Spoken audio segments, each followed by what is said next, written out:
Hello, Wildcats. I'm Sam Benish. And I'm Jane Franzak. In this episode, we'll go over how the baseball and softball teams performed, how the girls' soccer game went, and how the boys' tennis team played in Appleton West, and how the track teams performed. Without further ado, welcome to the Wildcat Rewind. The boys' tennis team traveled to Wausau for the Wausau Memorial Invite. The Wildcats ended the invite with an overall team score of 3-1, taking 9th place overall. The Wildcats faced off against the Appleton West Terriers this past Friday, winning 5-2. The boys will take on the Kimberly Papermakers this Thursday at home. The girls' softball team got off to a hot start last week, crushing Appleton East 11-1. Thanks to the bat of Emmy Reckenberger driving in 5 runs with a double and a single. The team combined for 13 hits overall. The girls then suffered a tough loss to Appleton North at home, losing 7-3, where Colleen Fitzpatrick kept up her batting streak, bringing in 2 hits at the plate. Then the girls played at Fondy, where they lost 11-1 in a tough game. Then, the girls finally capped off their week against number 4 team in the state, Watertown, losing 13-6. The Oshkosh West boys varsity golf team has faced a challenging stretch in recent competitions. On May 9th, they took a hard loss to the undefeated Appleton West Terriers, losing 169 to 160 strokes at the Winnegaby Golf Course. Despite some stand-up performances, including freshman Billy Berg, who carded a 40, tying for second individually, and Tyler Melgren, who posted a 41. Earlier in the week, the Wildcats secured a 10th place out of 17 teams at the Manitowoc Lincoln Invite, with Landon Brewer leading the team with an overall score of 88. Good job, boys. The track team had conference relays at Neenah last Tuesday, taking 6 for both boys and girls. For the boys' side, South O'Connell took second for the mile, while Landon Agnoski got first for pole vaulting, and for triple jump, Clark Howell took second. For the ladies, Cindy Nelson once again took home the gold for the hurdles, along with Kiana Turner taking first for triple jump. Let's send it over to Liam as he got the chance to interview Melvin Byes for another episode of Sammy's with Sully.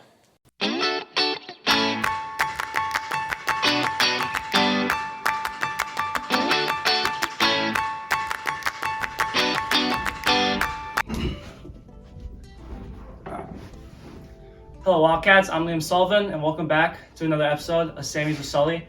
And I'm here today with Melvin Byes. How you doing today, Melvin? I'm good, how are you? I'm doing great. All right, I got some questions for you today, and we're Yes, gonna sir. eat some good food. Yes, sir. All right, Melvin. So for my first question, tell me about how the first half of your track season has gone and your expectations for the rest of it. My track season has been pretty good. I started off on JV and now I'm throwing varsity for shot put. I'm throwing about 38 feet right now. I'm trying to get up to 40, and that's basically my goal for the end of the season. All right, that's really impressive.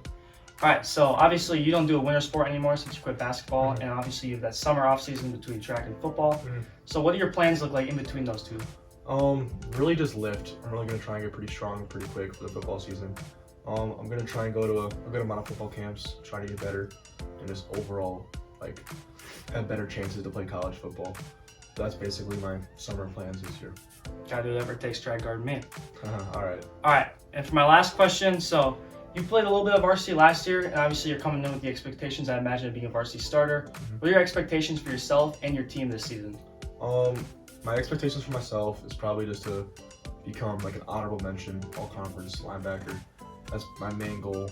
And then our team goal is probably I'd say just I'm not really worried about the wins. I'm more worried about our connection as a team and becoming and building a good culture, just doing the right things. And I'm just really gonna try and get close to our teammates and just become the most connected team possible. Just overall growth in general. Yes. I agree with that. Yes, sir. All right, and today we got cousins. I got the club sandwich, and Melvin over here just got some turkey bacon action. Yes, sir. And let's get into it.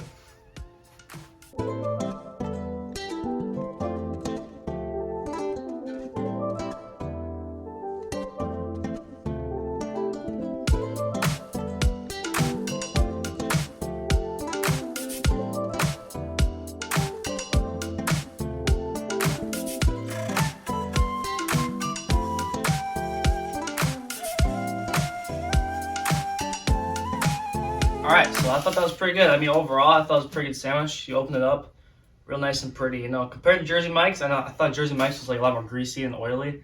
I thought this one was really nice. You really got all the spices and seasoning in the club, and I liked it. What did you think? Mine was pretty good. I enjoyed it. All right, I think overall I'd give that an A. Yeah, that's A tier. That's nice. All right, well, it was nice. Thank you for coming in here today. You too, sir. Hope you have a good day. You too. All right, back to you guys. Thanks, Liam. The girls' soccer team started off at home against the Appleton East Patriots, where West stole a 2-1 victory with both goals coming from senior captain Lila Wiesenberg and assists from Mackenzie Blair and Ellen Scriver. Next, the Wildcats took home a huge win over the crosstown rivals, the Oshkosh North Spartans. We were treated from goals from Ava Palmer and Lila Wiesenberg, being fed assists from Michaela Werner and Mackenzie Blair. Finally, the Wildcats plucked the De Pere Redbirds' feathers in a 2-0 win on May 9th with goals coming from Mackenzie Blair and Eliana Noe, both occurring in the first 10 minutes of play. Look for the Wildcats to face off against the Appleton West Terriers this Tuesday. For the baseball team, after facing 4 straight losses, the Wildcats traveled to face the Appleton East Patriots. West was able to end the week on a positive note, winning 10-8. Look for the Wildcats to continue their streak against the Fond du Lac Cardinals on Thursday, May 15th. I got a chance to interview senior Eddie Schrader to talk about his out-of-school success in wrestling. All right, welcome Wildcats to our first Wildcat Spotlight. I'm here with Eddie Schrader. and we're gonna ask him a couple questions. So Eddie, how did it go from prom on Saturday to wrestling at Greco the next day, Sunday morning? It definitely was a challenge. I mean, going to bed late Saturday night after like a long day of prom and like dancing, to waking up early, 5:30, and then like going to wrestle. It's definitely tough, but like I don't know, it's something I do, and it's just something I love, so it's easier that way. I love how you bring up, you say you love it, because I know personally, like, the high school season's very long on the body. So like, what kind of made you fall in love with wrestling? Well, I guess like, so outside of high school season, you only get to compete so many times, so it's like looking forward to those times and like training as hard as you can up to those times. That's what I love about it. I mean, going out there and competing is like the fun part, but like training becomes hard, and it is hard on your body, but I don't know, you only have so many times, and I mean, while I'm young, it's easier, so. Mm-hmm. So like, you would say you're a pretty passionate guy for wrestling, right? Yeah. So like, what makes you so passionate about it? Probably just like all like the people, all like the friends and like family I've like gained from it, and like just the experiences I've had my whole life from wrestling. It kind of just like keeps me more involved and like want to keep doing it. Yeah, that's good. Bringing it back to, you said wrestling Greco on Sunday. You took second. Yeah. And it's usually top 2 at Greco, move on to Fargo. What do you want to explain what Fargo is to people who don't really understand? So Fargo is like the national tournament, so it's like one of the biggest tournaments there is for wrestling of the Olympic styles. So that's in July, and so I qualified for that, and so I'll be there at the middle of July. So that'll be a good experience. Hopefully, I do well. All right, and so qualifying for Fargo, you qualified last year, but you couldn't make it. So how does it feel being able to represent Wisconsin at the Fargo Dome? I think it'll be pretty cool. I'm sad that I wasn't able to go like the past few years, but I think now it's a good time, and hopefully it's a good experience, and it should be fun. Mm-hmm. And you're just reminding me that you were making the national team for Wisconsin for the Fargo duels. So how does that make you feel? Yeah. So well, there's a chance I'm on the Greco national dual team in June, and that'll be good. It's in Milwaukee, so it's somewhat close, and it's like basically competing against the best there is in the States. So. Well, we wish you luck, and good job on exceeding at your sport outside of Oshkosh West. Thank you. That will do it here for us at the Wildcat Rewind. Tune in the next week as we cover more West athletics. Have a great day, and Go Wildcats!